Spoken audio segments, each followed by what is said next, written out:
The intersection of endurance sport, health, fitness, and life. Challenging conventional ideas and empowering people with the science of self-propelled motion. This is the Endurance Experience Podcast, hosted by Tony Rich.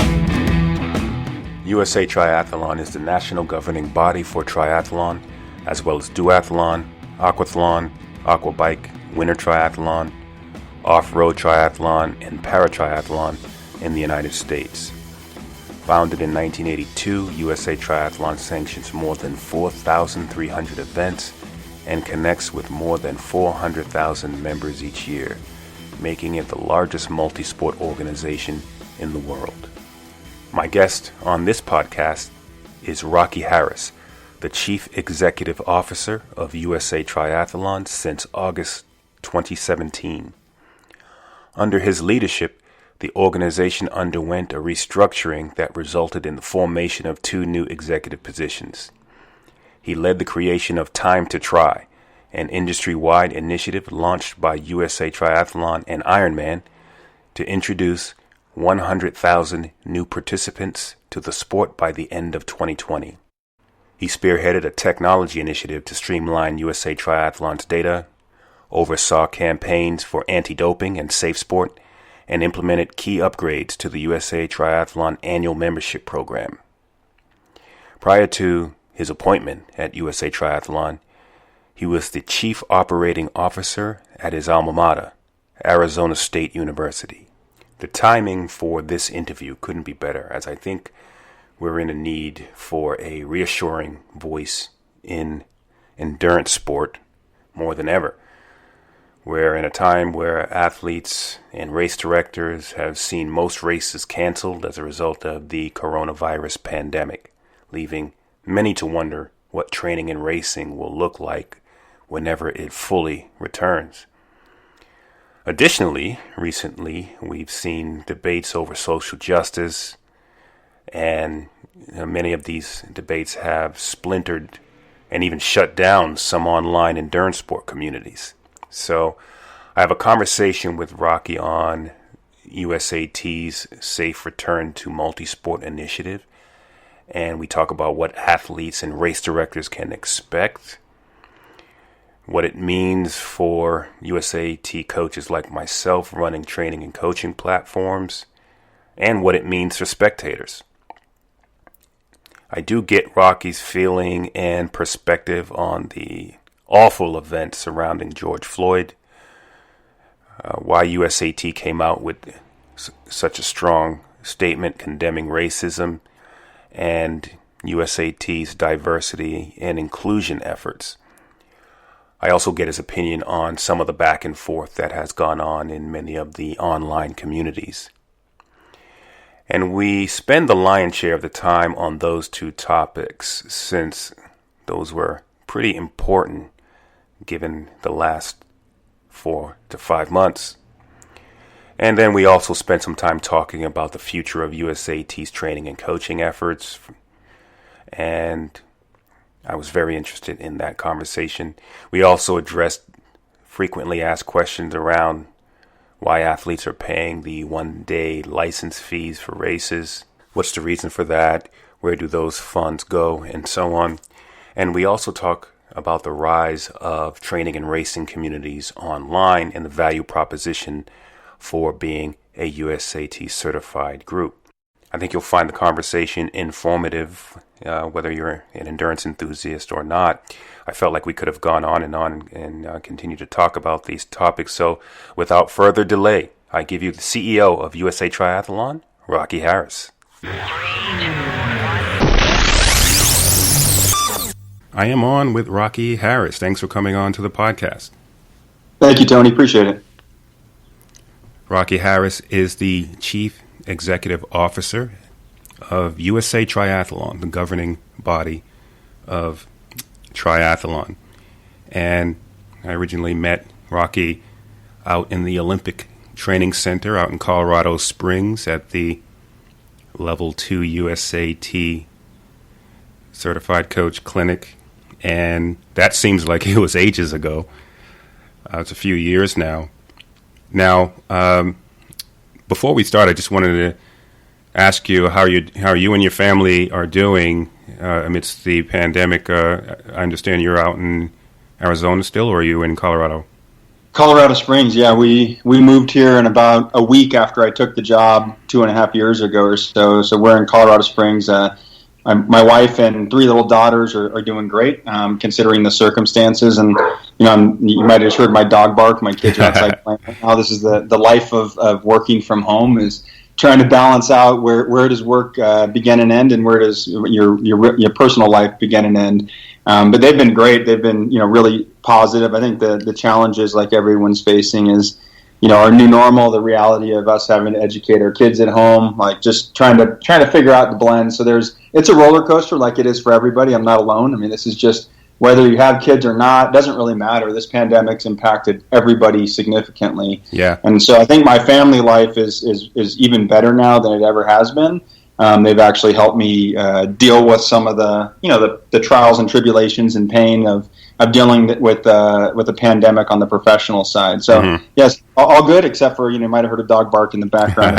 that's the way things are right now. Yeah, that's great. We're all getting a glimpse into everybody's personal life. Okay, so I remember at the Olympic Training Center, I remember you had a lot of great ideas about the future of USA Triathlon and training and coaching athletes. I want to spend a couple of minutes on the last 4 to 5 months. And you talked about the coronavirus and COVID-19, so it almost seems in bad taste to talk about training and racing, but we'll be back doing that at some point. So, and I just want to get your perspective on COVID-19. So, all of the races have been, pretty much canceled, and athletes, for the first time in a long time, have had to deal with cancellations, mass cancellations of events, and we're still wrestling with reliable testing, and it doesn't look like we'll see a vaccine soon, maybe end of this year, maybe next year. So what's your perspective on this? And so USA Triathlon launched the Safe to Return to Multisport initiative, and I wonder if you might be able to discuss that, and how were you looking to USAT to step forward and lead here, and what can athletes expect, race directors and coaches expect, and what responsibility do we have to usher in the return to multisport? Yeah, so for our sport in particular, we went through about 6 or 7 years of either flat or declines in participation, and so when I talked to you a few years ago, my focus was on getting the sport to grow again, if you remember, and trying to come up with new ideas and really bring the triathlon community together, multi-sport community together, to do that. And we actually saw a growth for the first time in 7 years, the last year and the last 18 months.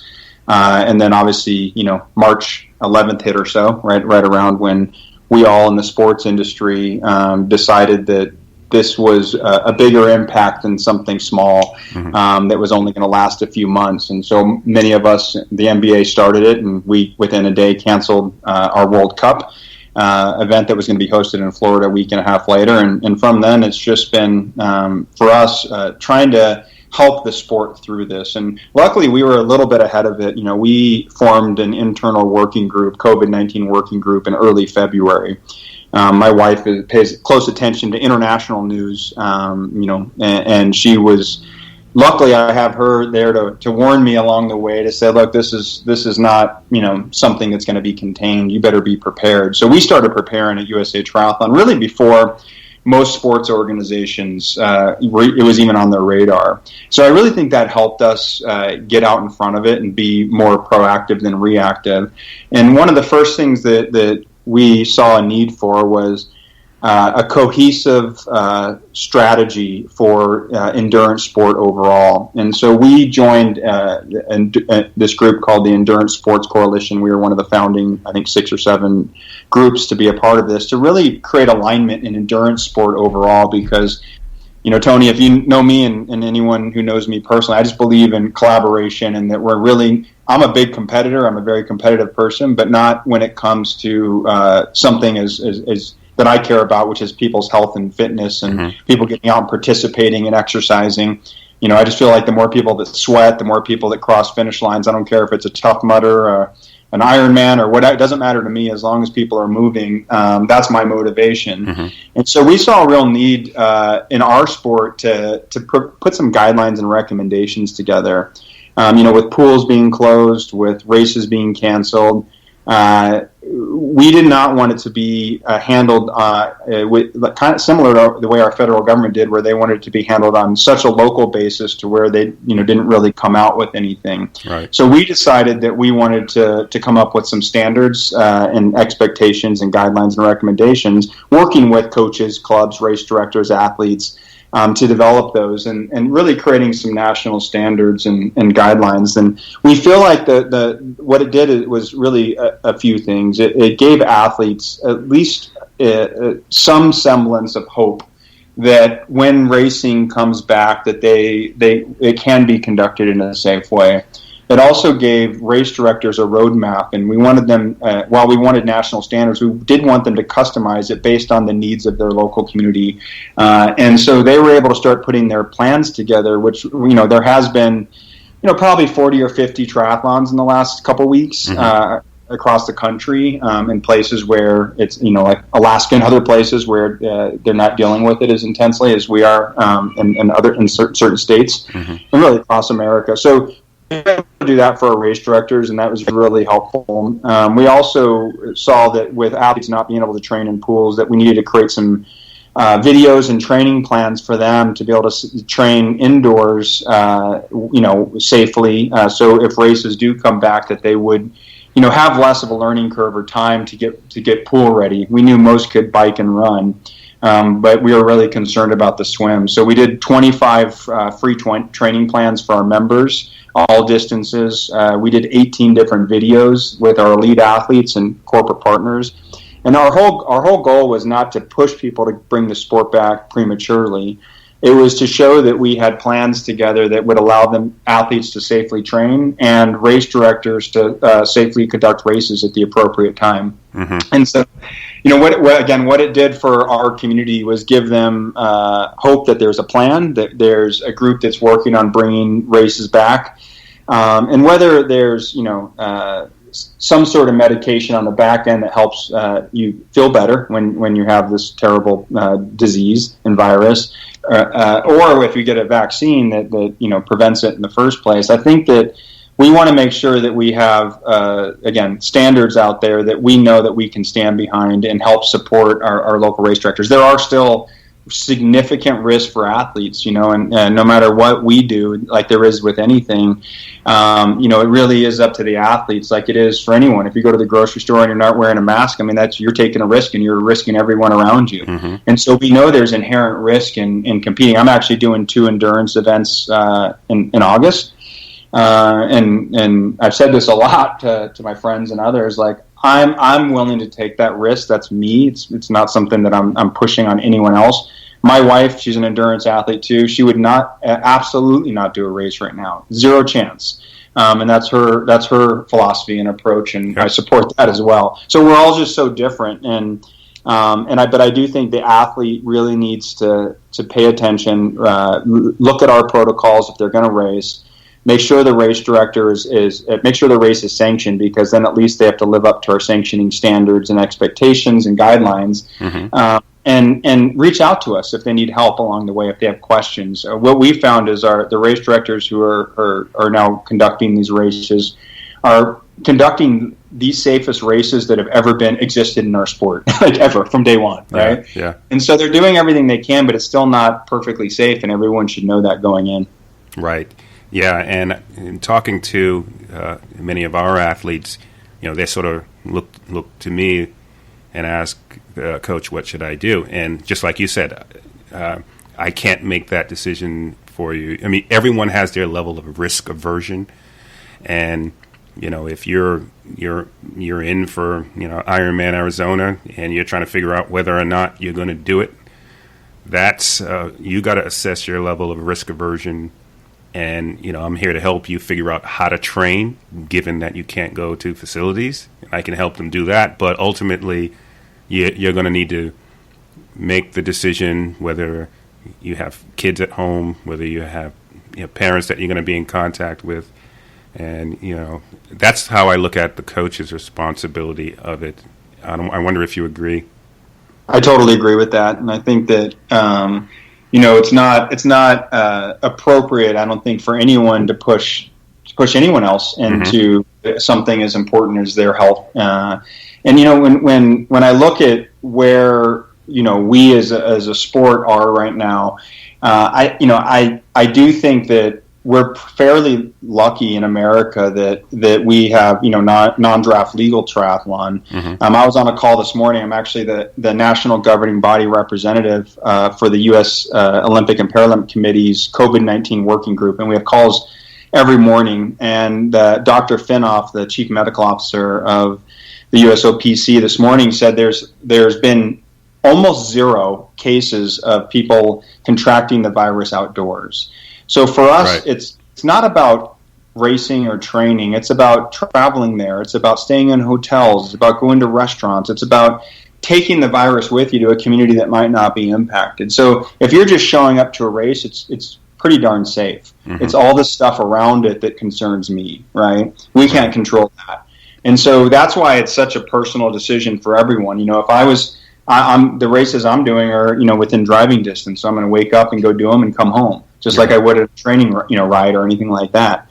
And so I do think that you're taking the exact right approach, and that what we've seen with our coaches and really clubs that have had a lot of success over the last 3 or 4 months. It's those that lead with the heart instead of the wallet, right? It's like they're looking out for each individual's best interest, giving them guidance and support, but they're not telling them what to do. It was something like this. It's again, as you just mentioned, it's a personal decision, and what we have to do is give facts and let them know whatever decision that they make, that we're going to do everything we can to make sure they're safe. Yeah, and there probably will be some things that will inevitably be different once racing comes back. I mean, everyone races, and your nose is running, you're shoving food into your mouth, and then you're high-fiving everybody all the way through the race course. So you probably won't see that anymore. What about spectators? How do you think that might change? Yeah, we actually, within our recommendations, depending on the local restrictions, but we suggest that you either limit or do not allow spectators unless they're in areas unless you have a really spread out course. Right. But within the main touch points and the high pinch points within a race or an event, if you don't have the flexibility to provide spacing, then we're suggesting you don't have spectators. And like you said, that things are just going to have to change for a little while, and you can't. What I would ask everyone is to not get frustrated with the person who's trying to make it happen, which is the race director or event producer. They're just doing their job. They're trying to keep it safe. But yeah, I mean, I would, for me, I'm going to bring my own nutrition. I'm going to make sure that if they have virtual check-in, I'm going to do that. Like, I'm going to do everything I can. It's not even about me. I'm a healthy person, right? Like, when I run with a mask, so I run with a mask on my chin and I pull it up every time I pass somebody. Yep. And I do it for two reasons. I do it to send a message that this is the right thing to do, but I also do it not for me, because I'm just with my family right now. My mom, who has leukemia, I haven't seen her and don't plan to see her or my father until we figure something out here to make sure they're safe. But it's mostly for me not to ever impact anyone else, because we are one community, right? Like this, our country, our world. And I'd feel extremely guilty if I had it. I was asymptomatic and I spread it.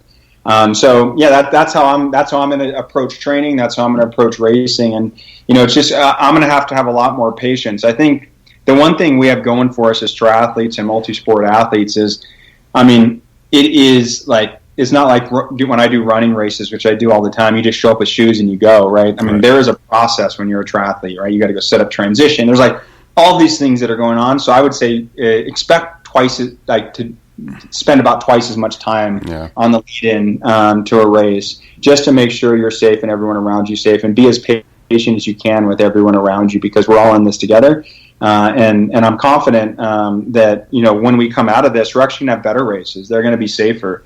Athletes they're going to be more enjoyable. Our race director community, just like our coaches and clubs and others, are all innovating right now, right? They're all thinking of the next new idea. And we're going to come back out of this stronger than we were before. But while we're feeling this pain together, just ask everyone to remain patient and understand that we are just one community trying our best to bring the sport back in a safe way. Yeah, and the virtual races have been one way that we've seen an innovation. Boston Marathon is even doing a virtual. So I think you're. Don't bring up Boston Marathon. I was supposed to do it this year, and that's a real pain point for me. But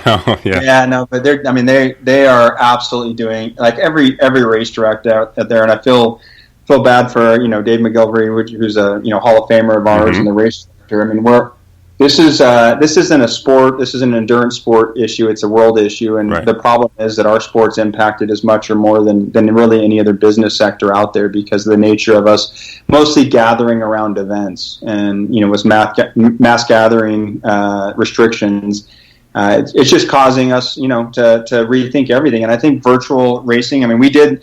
I don't know if you know this, Tony, but we conducted the first virtual triathlon last year, where you had a full swim, bike, run in one platform. We worked with somebody to build that out for us, because we knew it was the future. But the pandemic's taken what we thought was going to take 8 to 10 years to be, fully taken on by the industry, and now it's abbreviated down to about 2 months. Wow! So it's here to stay. I mean, it's here to stay. It's something that's going to complement in-person racing. I know that there's nothing to me that can replace in-person racing, but I do think there's a home for virtual racing, and of course training that's already been there. And so that's something that we're going to continue to try to promote and push people to do as a complement to in-person racing and training. Excellent. All right. So for the listeners, I will put the link to the PDF that USAT has made available, Safe Return to Multisport, so you can take a look at it. It's pretty well-defined document. And we also have a video that we did with our event director of events and our the chair of our race director committee, where they talk through the changes. Sometimes it's easier, if you're a visual or a learner to actually like either read it or hear it. And I think that what we did with the video is take it from a plan that you have to read, which some people don't appreciate that, and just listen and hear what some of the changes might be. It's mostly focused on race directors, but as an athlete, I got a lot out of that. Yeah, I'll put that in the show notes as well. That's awesome. Great. Okay. So like I said, it almost seems to be in bad taste to talk about sport when you have 3 million cases in the U.S., 135,000 deaths in the U.S. already, 13 million cases global. But sport is, we look at sport as something that's going to hopefully lead us out of the darkness when all of this comes back. So I encourage all of the listeners to take a look at the Safe Return to Multisport initiative. So, by the way, Tony, can I interject real quick? The sport is something that I believe is important right now. Like, when you're struggling, and there's so many mental health issues right now, people dealing with this pandemic, that to me, for my mental health and my sanity and happiness, breaking a sweat, working out, exercising, it helps. And for us, and I saw this as a rallying point when I worked with the San Francisco 49ers at 9/11, and I saw, and that's a totally different circumstance. So I'm only comparing it because it was a significant crisis, and I saw personally how important sport was to bring in America back and the confidence in individuals back, and quite frankly, just having a little fun again. Like, we're so serious right now. We need to be serious. There's serious things happening. I'm not discounting that, but we do need a level of escapism. And I think the most healthy way to escape is again, multisport. I think it's us. It's not just being a fan sitting in a seat. It's it's everything. And so I do think that what you're doing right now is important, because I know that I go through stages where I want to absorb myself in all the major issues that are happening today that are really important, And then there are times where I just need to escape, right? And so I need to escape from that and just feel like I'm myself, the way pre-COVID self, right? Yeah. And so sport is really a really important component of that. It's not the answer, but it's an important part of that puzzle of making people feel like, okay, there's hope and there's something I can see on the other side of this. And so I'm always excited to talk about sport, and that doesn't mean you and I are discounting the realities that we're all facing. Yeah. Rocky, you're inside my head walking around because I was talking to, the other issue is I was talking to many people, and my prediction is when we come out of this, endurance sport, multisport, it's going to be bigger than ever, because with COVID-19, people have seen the people who have had cases and unfortunately have died are the less healthy among us. Yep. And so there's going to be a renewed spirit to empower yourself to put your health in your own hands. We don't know what the wild card is going to be with legislation for health care or anything else like that. In my community, the African American community, has been hit the hardest because of health issues and disparities. And so my prediction is that this will cause people are going to look at COVID-19 and say, I'm going to put my health in my own hands. And one of the ways that they are going to do that is going to be with multisport and endurance sport. Get healthier so that you can try to make yourself as resilient as possible to a virus which doesn't care what your political affiliation is, doesn't care what your culture is. It's just going to try to propagate itself. So defend against that by getting as healthy as you can and empower yourself with your own fitness. That's my prediction. I agree. Your prediction's spot on, and data is starting to prove your prediction right. That bike sales are better than they've ever been. People are outdoors. Trails are busier than they've ever been. People, it's not just because they're sick of being in their home. I mean, that's part of it, right? And that we'll take that too. It's also because I know, and I'm lucky. I get to talk to thousands of people who give me their opinion and thoughts. And I've had so many more people reach out to me in the last 4 months than in the last 3 years, telling me that they're now going to make fitness a priority in their life, and they want to learn about swim, bike, run. Yep. Right. And so I do think that it's going to happen. And what our job is to really show anyone who's interested that our sport is welcoming and a home for you. And what we're doing, we're launching in the next month or so a total brand repositioning of the sport of triathlon and multisport overall, to take it from a sport that is highly exclusive and 12-hour races like you've done and many others, and built that big Ironman brand, which is an awesome, iconic brand in not only our sport, but in every sport around the world, and really make it more about, swim, biking, and running, and short course races, and just getting out there and exercising and doing local races. And that if you can, swim across a pool and bike and walk, you can do a triathlon.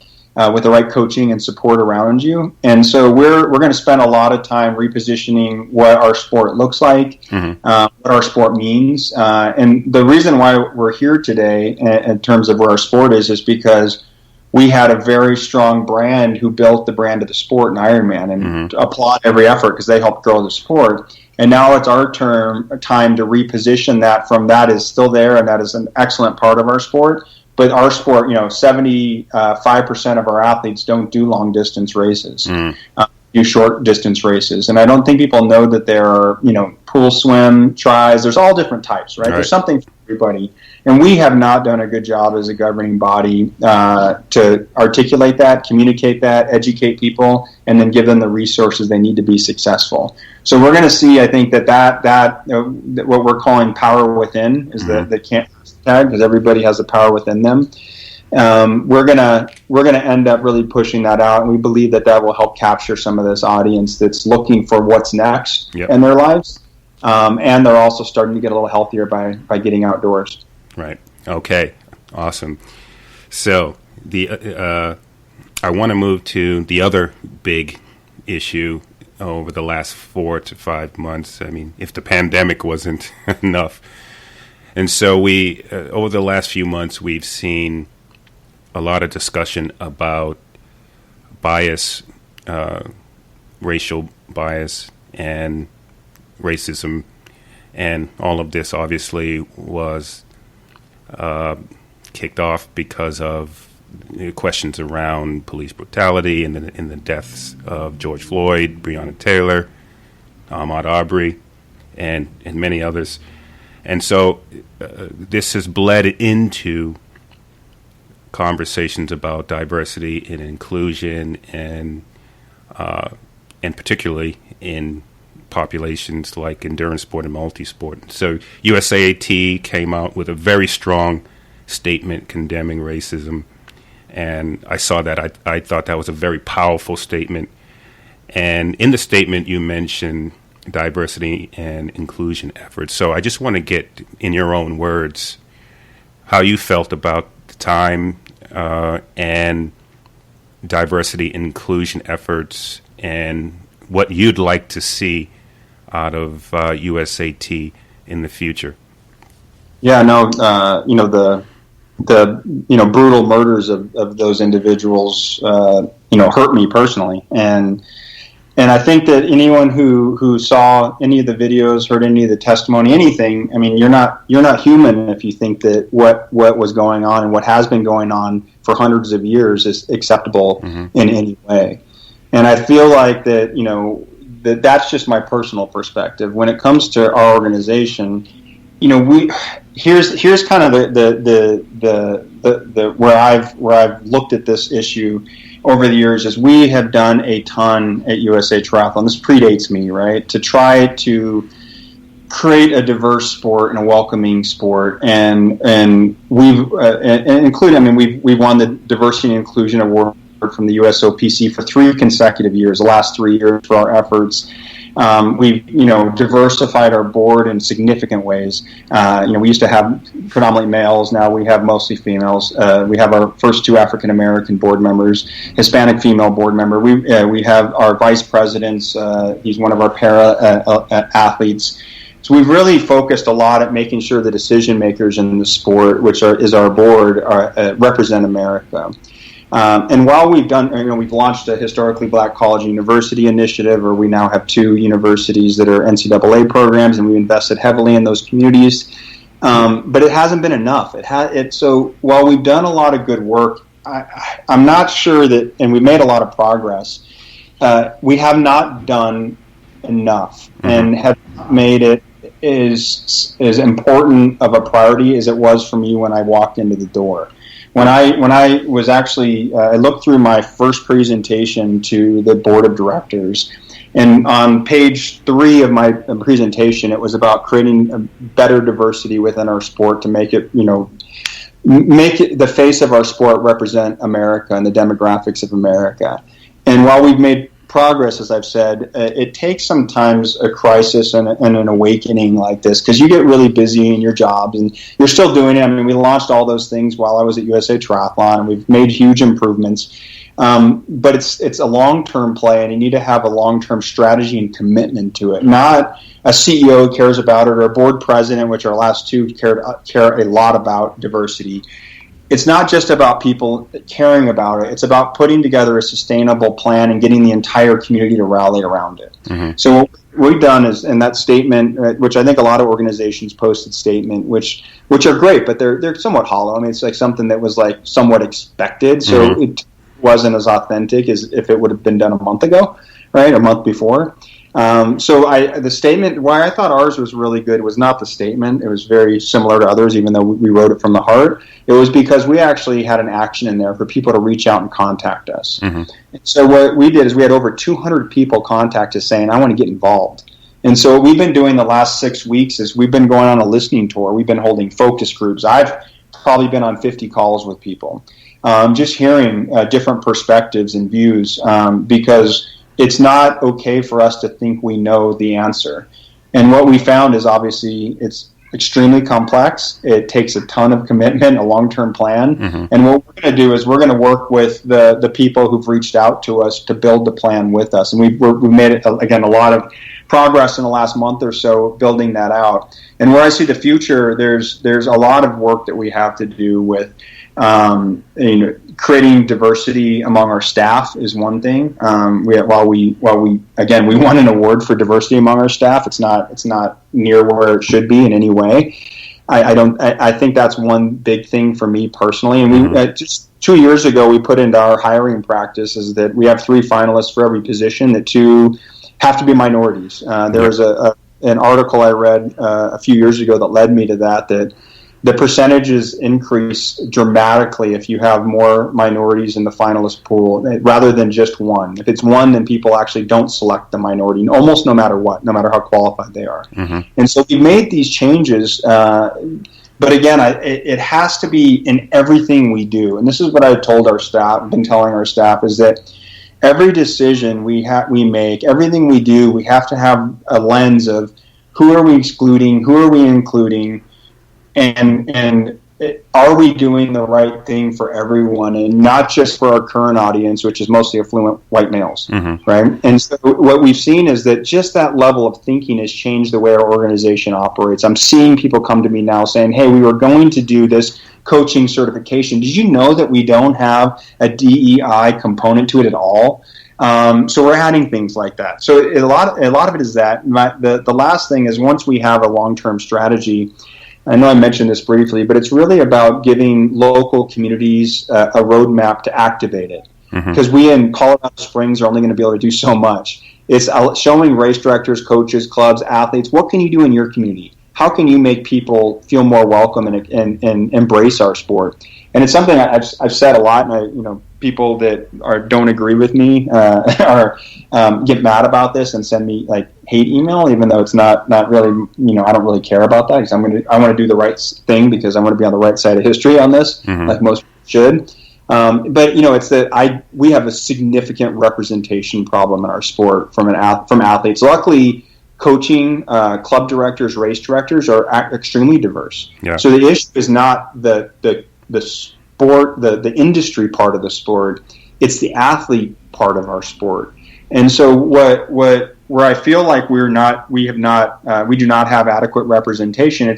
So our sport is not diverse.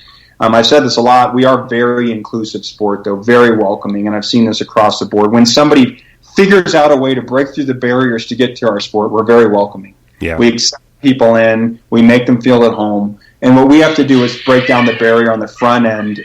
There's my kids screaming outside again, outside, and so sorry about that. But we do. That's really the challenge for us right now, and that's why I'm reaching out to experts outside of multisport and triathlon. Luckily, this is something I've been passionate about. Personally, I've seen this even in my family.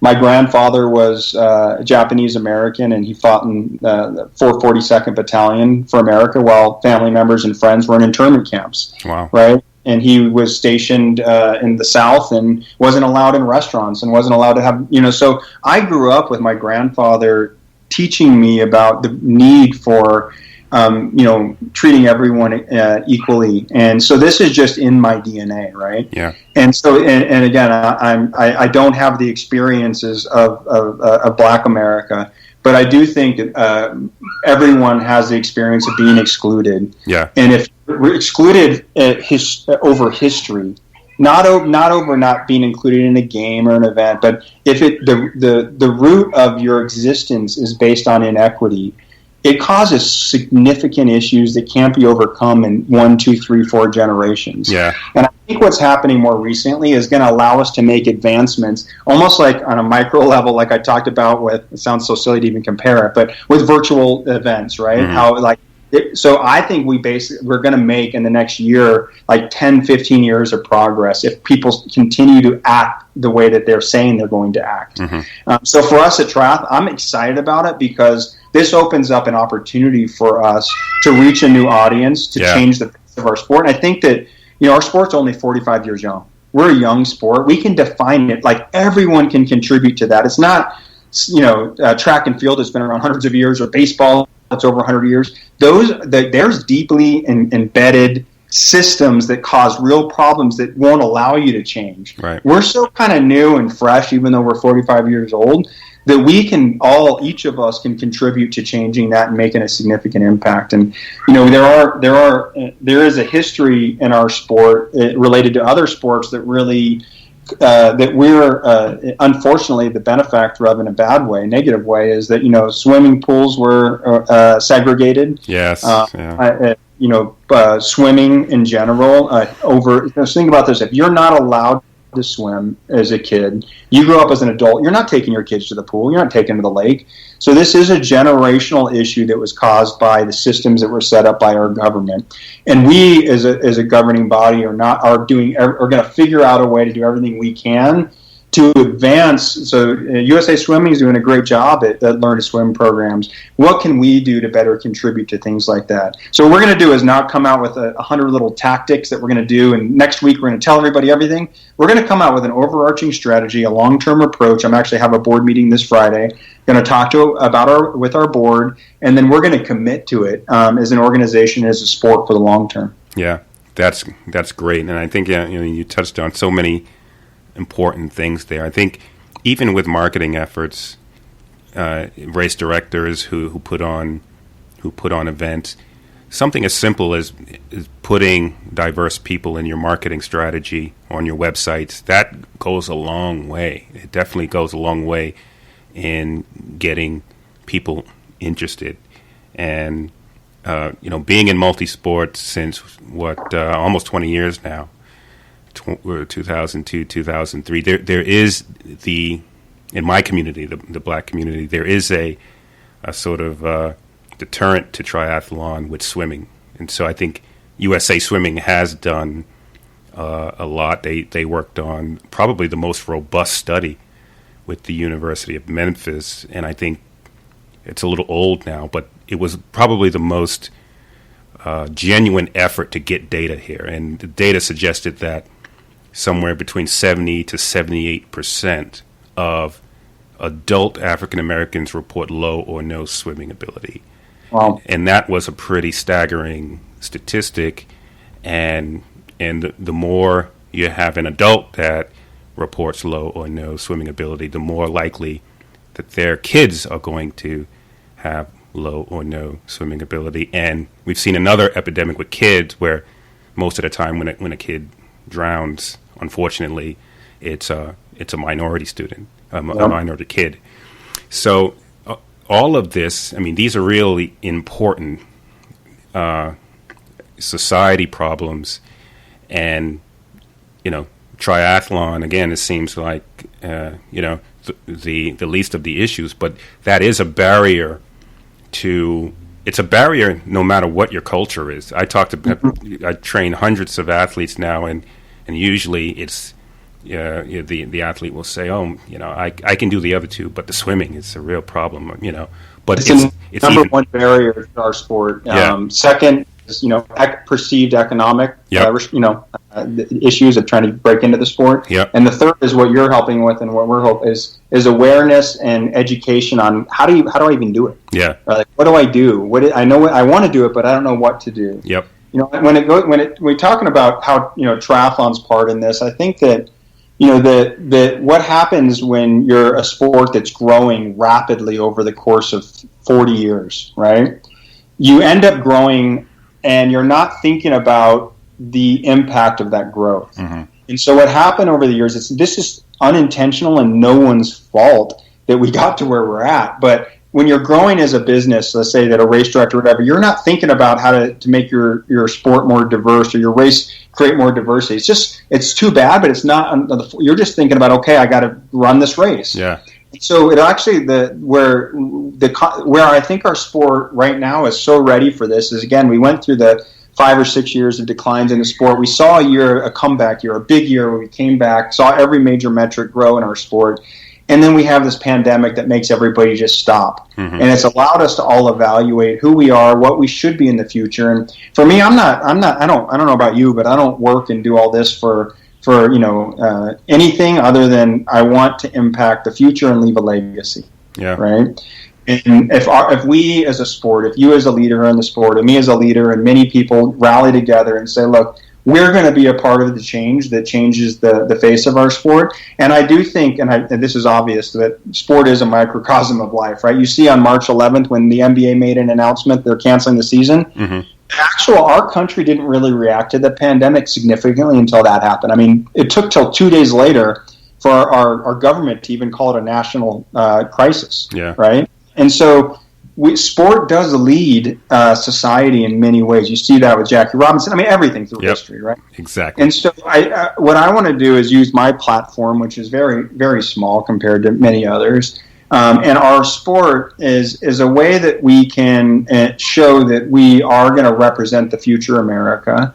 And, I have black nephews and nieces, and I can't imagine, when I saw George Floyd getting killed and him calling out for his mom and help, and I mean, I saw my nephews in that moment, right?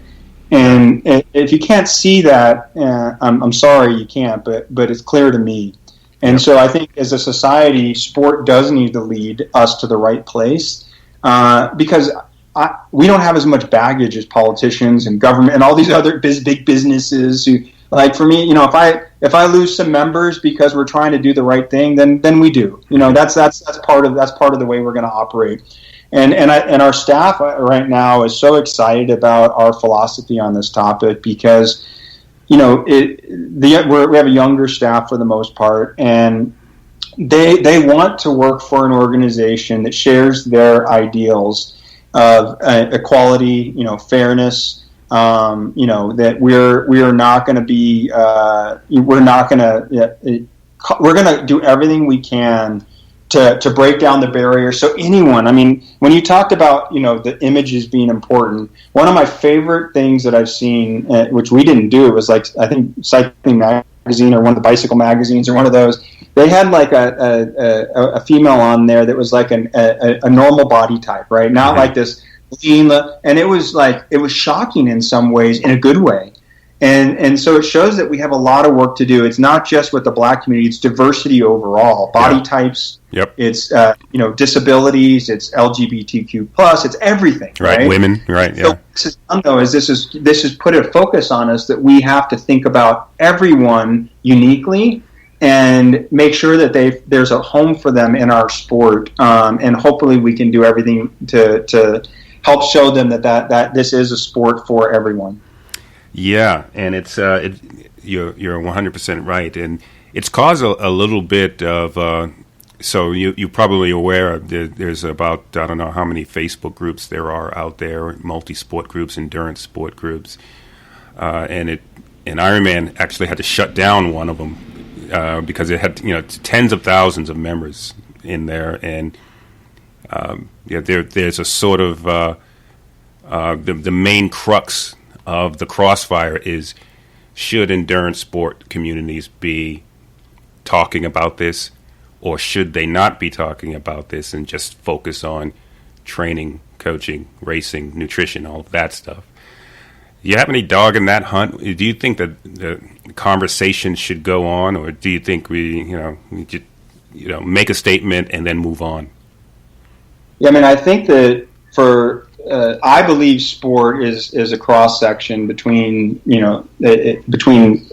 athletes and working out and going and watching games and societal issues. Mm-hmm. They're not mutually exclusive. And for anyone who thinks that, I understand. Like, we're dealing with this too. Like, sometimes I just want to watch a game, right? Like, I don't want to deal with anything. And I understand that. But when there are important moments in time, I believe it's the responsibility of any organization to make sure that they stand for something. Mm-hmm. Right? And I don't think it has to be something you have to integrate into everything you say. Every single article about training doesn't need to have a diversity I think there's a time and place for it, but there definitely is a time and place for it. Yeah. And I think that we have to be careful about using that argument, because what it does is it makes it so you really can't say anything about anything at any time, right? Unless it's like so black and white and so about sport. And I think that 95% of what we should do should be sport related. There's no doubt about it. But there is, like, if we are going to be an organization that represents America, like I've always believed in protesting for what you believe in. And I know this. And when I was a kid, I marched in protest as a kid. And it was just because as our friends would get behind something, we would do it. It was all peaceful. It wasn't meant to hurt anybody, but I saw that it really did impact people. Right. And I think as organizations that if you don't have a heart and soul and you don't stand for something, then it's gonna be fine for a little while. You're gonna be able to keep your athletes you have. If we want to track this next generation of athletes, which is my primary philosophy, is to make sure we have a sport that is attractive for the long term, not today, but 20 years from now. The generation, if anyone's done any research, which I've done an extensive amount on the younger generation, they're only going to stand with companies and participate in events and support organizations that have ideals that make sense to them, that match their ideals, that are impacting the world in a positive way. So it's not just about selling a widget or running a race. The younger generation wants to see what you stand for, and they're going to support organizations that stand for American ideals. And I just believe that justice and equality are American ideals. And so people don't agree with that. They should go read the Declaration of Independence. Mm-hmm. And then that will inform them on the American ideals, which is all we're trying to espouse here at USA Triathlon. Is we're only espousing the ideals that we know are American, and we're representing the United States. And so I do think that there is a place for it. I don't think every organization has to do that. They can choose not to, and that's their choice. It doesn't make them any worse or better. I just believe that there's a place for it. And if you're going to say that you're doing great things in the community, then speak up for the community when it needs you. And if you don't, the silence speaks volume, and speaks very loudly about what you stand for. Yeah. And so I also, Tony, I don't want to I've been going off too much on this topic, I know, but just posting a statement doesn't suffice. Like, I think that that's fine, but I also don't think that organizations should be shamed into posting a statement. It should be authentic. And I think that, like, what I saw through many of the statements is it felt like a checklist. It felt like something like, oh God, I hope this goes away. We're going to post a statement so we stop getting emails or whatever. Correct. Yeah. And I could see through it all. I don't know about you, but I was like, oh well, I know by that organization they don't even believe what they're saying, and now they're just posting it. So I also think that's wrong, right? I think that you should only stand up for things that your organization is going to stand behind and take action on, and not just do it to appease a group or to make people not angry. I don't even care about who's angry at me anymore. My job is to do the right thing and to try to listen to the criticism, but not react in a way that takes us outside of our lane of doing the right thing. Right. I agree 100%. And I made a statement, put it on our coaching platform, and I just sort of felt an obligation to. I'm one of the very few black USAT coaches, and so I think it was it's important to just say, listen, we're about inclusivity, and we don't tolerate any type of discrimination, and for the most part, our sport is all inclusive. And no one, when we're training and racing, we're talking about nutrition and posting race reports. No one really cares too much about what your physical characteristics are. But I think you're right in 100% that it's important for the leaders of organizations have, for instance, diversity in their own platforms, yep, and make positive statements about inclusivity. That goes a long way. And And you and USAT and Ironman even also made a very powerful statement as well. Yeah, I thought that was very important and offered. And I know Andrew there very well. They're CEO, and he is absolutely a progressive thinker when it comes to this, and very forward thinking. They're just an extremely large organization. They have a totally different experience than I do, right? I have a board of directors who I know believes exactly, that what they hired me to do, which was to grow the sport and to make sure that it is inclusive for everyone. Yep. We're very fortunate that the biggest organizations in our sport, from training peak, everyone, they have all reached out to me saying, we are all in, let us know how we can help, right? So we now have the industry aligned, the triathlon industry aligned around this very important topic. Next, it's for us to figure out how to be able to implement it on the ground level. And that's why we're reaching out to so many experts, because it's not something that we've been great at. We've tried, and it hasn't been something that we've been able to see phenomenal results out of yet, but we will. All right. So I'll offer you right here on the podcast. Let me know how I can help you or Andrew or anyone in the triathlon community, and I'd be willing to step forward and lend my help for any initiatives. All right. That'd be great. We're actually, I'm really happy you said that, Tony, because I was going to ask you to do that anyway. We are, in the next month or so here, we're going to roll out like our 5 overarching philosophies on where we need to take the sport and through DEI efforts. And that's where we're really going to have a roadmap for people on the ground level. So for you, somebody who's influential among coaches, among athletes, there's a home for it. And what I saw, and it's hard to compare sports, but when I worked in professional soccer, I saw this happen with the Hispanic community, where we were really trying to attract the Hispanic community.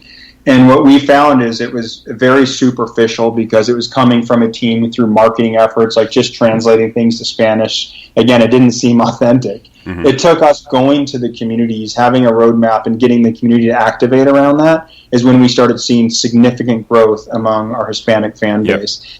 And so I believe, and I don't have the answers yet, but I believe the same approach needs to happen here, where we get into the communities and we create programs and initiatives that bring the community into our sport rather than trying to market to them. I think that's just one little minor piece of the overall puzzle that we need to address. Awesome. Great. All right. So we want to be sensitive to your time. So I want to get through the next couple of questions. We'll do these sort of quicker. Yeah, but those were 2 important topics. So is my podcast following meds? Because that's not fair. Yeah. Yep. You're the next up. Oh yeah, right. That's tough, man. You really put me in a bad position there. He's a tough act to follow. A 4-time Olympian. Okay. So coaching. So USAT has had a robust program to train coaches, and these days many people are calling themselves coaches. But for people who are training and coaching athletes for competition against other athletes and training athletes to meet and exceed the demands of races, USAT has for decades been putting out a robust program with nutrition, exercise physiology, athlete psychology, and such. My question is, what do you see in the next generation of the evolution of coaches and training approaches for coaches, and how does USAT see themselves as developing the next coaches?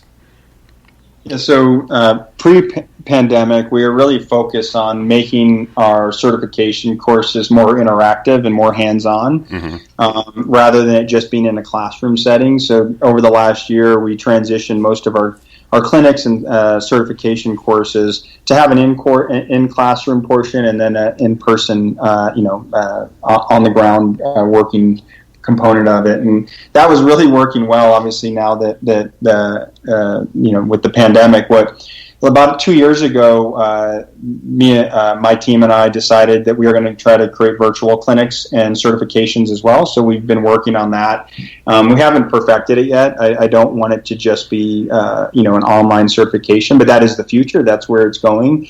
It'll allow us to reach more people. But I do think that, for level 2s and level 3s, it's really important that those are the highest level coaches and you're level 2, so you know that. It's really important to have some sort of in-person component. It's not necessary though, but it's important. For us, I think though, long term, we really do have a great. We've had a great coaching certification program for years. It's credible. Mm-hmm. It's actually others around the world have followed our lead, but we haven't spent enough time on teaching coaches the business of their entrepreneurship and how to manage their business. So we're actually launching later this year a free entrepreneurship program for all of our certified coaches and race directors. We partner with UCCS, University of Colorado Springs, to create the content for us. And so that baseline learning is really important, because my dad was a coach. You can coach, be the best coach in the world, but if you can't run a business, you're going to be out of business. Mm-hmm. And so we want to help them and give them a free resource, an inexpensive resource for those who aren't certified with us, a chance to learn that. I also believe, and we believe, that we have to train for a lifestyle instead of a bucket list or an event. The retention numbers go way up when you're training somebody for a healthy lifestyle. And as you mentioned earlier in this podcast, that's a lot of people are going to be attracted to our sport because of the healthy lifestyle. And we need to build that as part of our brand platform. So it's not just about completing one race, because the retention goes way down for those athletes. I mean, they essentially leave the sport if they train for one race. Going virtual, making it more of a lifestyle. Teaching, providing more, creating more opportunities to teach about business acumen and support. Those are some of the things that we're looking to do. And for me, it's about collaboration too. It's collaborating with the best in the business. Last year, we partnered with USA Cycling. We held a joint certification course. We partnered with Training Peaks to do one as well. Right now, we're working with USA Swimming on many initiatives. So, what would be the ideal certification is, again, the economics always get in the way with this, but not with me, is that if you had this master endurance, level certification where USA Swimming handles the swim portion, cycling handles the cycling, we use USA Track and Field with the running, and then we bring it all together with nutrition and experts and psychologists and everything. To me, that we have to start getting out of our own way and thinking about what's best for us and thinking about what's best for coaches and athletes. And I think that making sure that the best of the best is offered as part of our certification, even if we have to recruit people and come work for us and handle those those sessions. I think it's really important that we try to collaborate with anyone who knows more than us to make sure that we are offering the latest and greatest information to our coaches. Yeah, I think you're 100% right. I like those ideas. I've been doing my coaching business for almost 10 years now, and I've quickly have transitioned into basically digital media, what we're doing now, podcasts, on-demand learning, and some of the coaches out there are really good at this, but some of them are not. And so getting that training on how to be not just someone who knows all of the exercise physiology and nutrition and such, but someone who knows how to take what's in their head and package it and make it available to many people. That's, I think, a good evolution of coaching that you're on. Well, I think that would be a great session to add. Right, is how to be a successful virtual coach, and we have had speakers speak about that. Mm-hmm. But now it's become even more important than ever. So there might be even a greater emphasis going forward on that. Yep. All right. A couple more. We want to be sensitive to your time. So I did ask some folks about some questions that they would. What questions would they be interested in asking you? One of them was about the 1-day membership for race. I just think people don't understand why they pay the fee, and they want a better articulation of why they pay that fee. Yeah, so for us, many organizations don't offer a one-day license or fee, right? They only offer an annual. And historically, we've offered a one-day license for people to be able to race to cover their insurance and cover the race director, et cetera, right? But really, where that money goes, I think, is the most important part of this. And when I talk to athletes about this, a light bulb goes on, and they feel like their money was well spent. We haven't done a good enough job explaining the value that they provide by, investing that $15. Now, you might pay registration, fees to a registration company of the same amount or similar amount, but it does stand out, right? And so what we're doing, I think, is the cause. If you care about multisport and endurance sport outside of insurance and all the transactional stuff that you get with it, right? It's that we as an organization, we keep athletes safe, so we ensure safety protocols at races.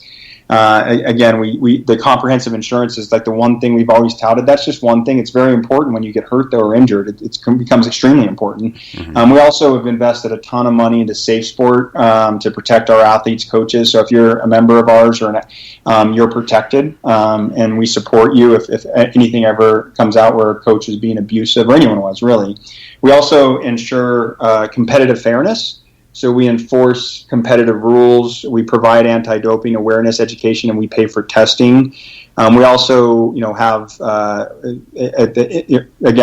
for us, when we look at competitive fairness, it's about making sure that there are rules and the race is as safe and as fair as possible. Mm-hmm. We also provide a ton of resources, like I mentioned before. We just launched 18 new how-to videos, like how to put on a wetsuit, like all these basic ones. Yep. But we also are providing our members we have 25 free training plans to get them started. But we also do the training and nutrition content. We have race calendars, like a lot of those little things that really matter. And then, of course, what we've talked about before is certification and best practices for race directors and coaches and many others. And then our athletes do get other benefits as well. And I think for me, though, like when I looked at it, so I got injured back in 2014. I was training for Ironman Arizona, and I flipped on my bike and had a grade 5 clavicle separation on my shoulder. And I had to make a decision at that point if I wanted to renew my membership or not. And at the time, I just said, you know what, I was kind of, emotional because I was like, knew I was going to be out for a while. I decided to do it to support the sport. And so that's really where I think we've done a poor job communicating that, we do, as we talked about before, with a healthy lifestyle, there's a huge impact there. With our events, national championships, and really every local event, there's a huge economic impact. Our foundation has donated millions of dollars to triathlon programs, to underserved youth programs, paratriathlon, and many others. And really our focus as an organization is to grow the sport. Mm-hmm. So we focused a lot on youth, high school, collegiate, NCAA programming. We invested $3.5 million into launching NCAA programming. We try our best to try to recognize and showcase athletes of all levels and tell their inspirational stories, and try to get new people into the sport too through Time to Try initiative, which you may be aware of, that we launched a few years ago. And lastly for me, it's that we represent our country, and that the sport started right here in America, and we have Team USA athletes that represent our country across the world, which are age groupers. We also have elite athletes, Olympians and Paralympians, and that represent us on the international level. So yes, would we like to do everything with no cost? Yes, that pays for the insurance piece, but that's really where the money goes to, and why we believe that it's an investment well spent. If you're going to be a triathlete, I would want a safe race. I'd want a fair race. I'd want to see the sport continue to grow. Mm-hmm. And I just feel like, Tony, we've been focused more on the transactional nature of it, and not as much on the why behind why we exist and why it's important to support us. Yeah. And so we're seeing that when we talk to people about that. Actually, I had a call maybe 6 months ago with a small club, and they were all, frustrated about, a bunch of things, but paying one-day fees is one of the questions they asked me about. And I talked to them about it, and there's 8 of them. It's not a big club, but 8 of them on the call, they all within that week signed up for an annual membership at $50. Yep. And they felt, so I think it's just, we have to and again, this is part of what we talked about earlier, was standing on the right side of things. if people know, like, if they know you're standing the right side of things, we haven't built our brand up in a way to where when you see USA Triathlon, you see the sport, right? You see that it's helping the sport, that it's standing up for similar ideals that many people believe in. Yep. I think once we do a better job of articulating our brand essence and value and showing it through action, that people are going to feel, and they've seen this already, less consternation about paying an annual membership or anything, anything really. Yeah. And so that's really where I'm trying to take it. And while we totally understand that, especially during these economic times, that many other organizations don't offer one day. You have to be an annual member. You can't compete, and I do feel like that does create a barrier that some people can't quite afford. Yeah. So this is a way to be able to provide people with the ability to race and try it out. And by the way, that we also we credit that for an annual membership. So if you do a race and you decided, oh, whoops, I'd actually like to continue this, we provide that credit for a future annual membership. Mm-hmm. So test it out if you like it. Upgrade to an annual membership, and all your races will be covered. Interesting. I didn't know that. I always did the annual membership, so you pay the 1 day fee, and then that will credit towards the annual. Interesting. Yeah, you can. Then you just pay $35 for the annual, and then you're good. And we've seen where a lot of our growth has been is 1 day members or past members either upgrading or coming back because of that. Got it. Okay. So you mentioned groups, and we've seen a trend towards these communities, these online communities. We mentioned previously massive social media communities, and it's a move away from the traditional model where people locally would sign up with some local club. In either case, what is the benefit of being a USAT certified group? Yeah. So this is kind of a fun topic for me because I just finished my comprehensive exams for my PhD, and I'm working on my dissertation now, and the topic was sense of community in sport, which is building a sense of community through what we call social spaces, which is like places you gather, right? So with the COVID-19, I've shifted my research agenda to focus on virtual spaces, and so it's funny that the question is asked because it's an area that I've been doing maybe too much research. So I'll try to keep it pretty simple. For a regular club or group, we have about 1,000 clubs that are USA Triathlon certified clubs. The most important thing, outside of insurance, outside of like the credibility and the brand affiliation, what I've seen lately is that this is more about in person, but it can relate to anything, is, with Safe Sport and the issues that have related to Safe Sport around the country, with USA Gymnastics and swimming and others, if you're a certified club, that you are protected, and we have you go through Safe Sport training, certification for free, and your club becomes a safe U.S. Center for Safe Sport certified club. And that provides parents and everyone with the security that if anything happens there, that there are mechanisms and controls in place to be able to help support, protect their athletes. And they can also, if they see something that's going on, they can report it, and that will help support that. So that's, again, not just insurance, but that is a really important thing that we didn't have a few years ago.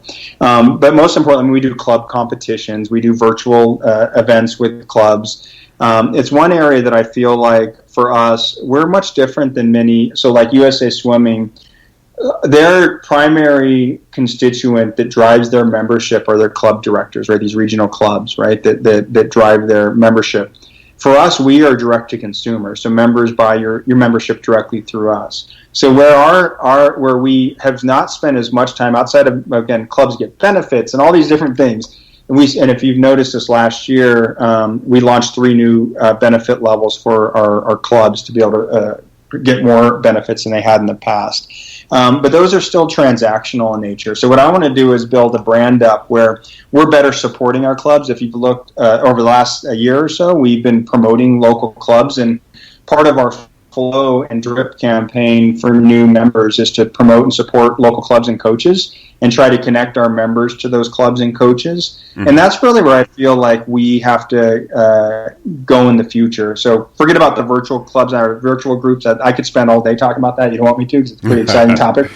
But for clubs in general, I think it's really important for us to be able to make sure that we're offering them what they need, supporting them, but also promoting them and showing everybody. What we found is that with clubs and coaches, it not only helps recruit new people in, but retention numbers go way up if you're a member of a club. Right. So it's in our sport's best interest to connect as many people to local clubs as possible. So we've done a better job, but we're going to continue to do a better job of that. And I feel like if we can take a club from a couple hundred people to 300 or 400 people, it helps the club, it helps the sport, it helps everyone, and so it should be incumbent on us to be able to do a better job of that. So it's been an effort of ours, but it's something I believe we need to double down on if we really want to create true value for these clubs. Yeah, and I've seen, and like I said, it has been an entire evolution. You know, some of these social media clubs are 50,000 people, and I think it's an unbelievable way to get people into triathlon as well. I mean, so there's no barriers to entry, right? Digitally, if you have a phone or internet, that's the only barriers if you don't. Yep. So it does open us up and make us more accessible. Yeah. And that's why it's working. We're even seeing this with ourselves, right? These virtual platforms are really a great place to connect with people. The key is to make sure that it's not just an entry point where people come and voyeur and check things out. We got to, as an industry, have to figure out how to make it engaging and make it sticky so people stay around. Mm-hmm. And so that's really what I would say that everyone hasn't figured out yet, but we can. I believe we can. Yeah, and I've been doing a lot of work there. This is one podcast, live streams where you're engaging your communities. There's many ways, and again, it's being more accepting of the digital media component of the brave new world that we're going in. So I want to finish up. I know we're short for time, but final statement here. What words of motivation do you have for multisport athletes that have gone through a tough time? Not even talking about training and racing, but just in their lives as a result of world events. So, what final message do you have for them? Yeah, no, I'm there with you. I'm a multi-sport athlete, and so I have to always separate my job from my personal life when it comes to this. As an athlete, there's nothing I want more than to be able to race again. And I will say that when I was, and I mentioned to you earlier, it was off the air, but that I was supposed to do, Boston Marathon this year. And I remember on that day, it was really emotional for me running when I knew the event was canceled and wasn't going to be able to compete. I think that what we're going through right now is going to actually bring us closer to the sport. Mm-hmm. It's really challenging and even hard to think that way now. But I believe that we're going to see even more value in our sport when we can come back and compete in the similar way than we were in the past. Mm-hmm. So I'd say just hang in there. Our sport's not going anywhere. We're going to continue to see growth. We're going to have a tough time the next few years as a sport. So support your local community, support your coaches, clubs, and race directors as athletes. That's one thing that I always ask people to do is our community needs to stick together because many people are going to go out of business. The athletes are going to be there. Some businesses won't survive. So just ease up on those people and let them know that they're dealing with tough times.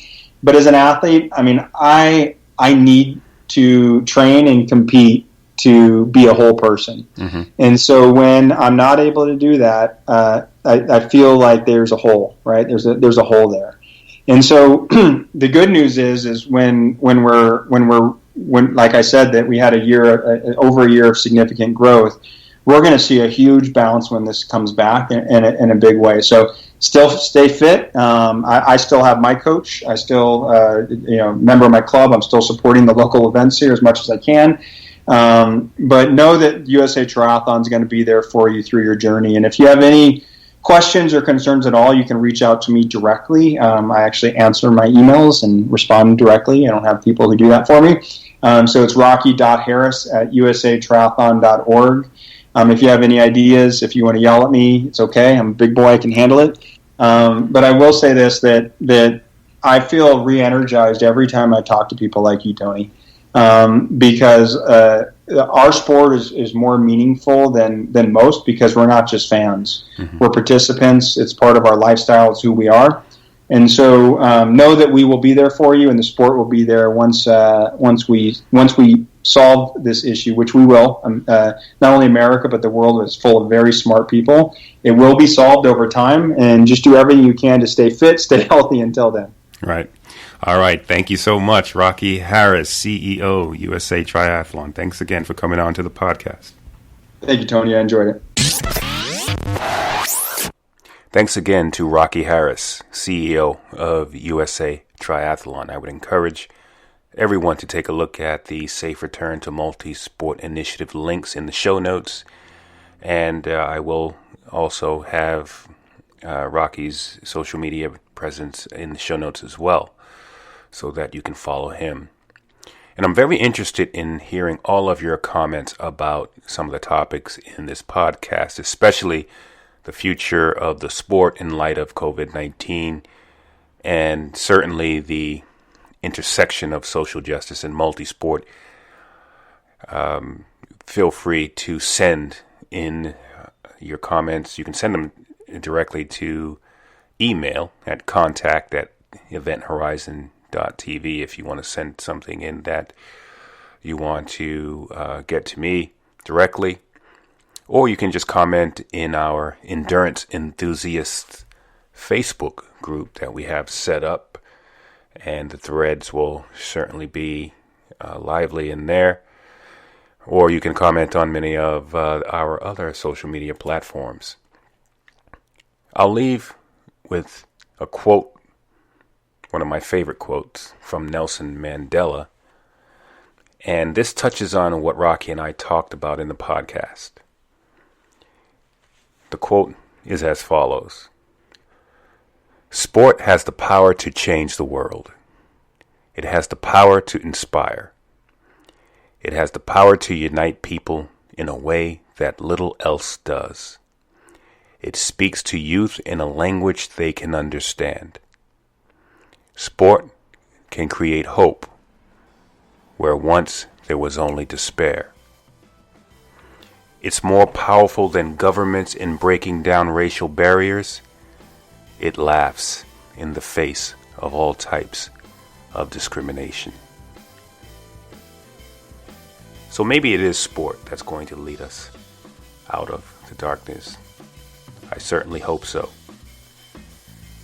This is the Endurance Experience Podcast. Follow Event Horizon Endurance Sport on Facebook, Instagram and Twitter for training programs and services. To become a member of our Endurance Institute or for a complete archive of podcasts, log on to our website, eventhorizon.tv.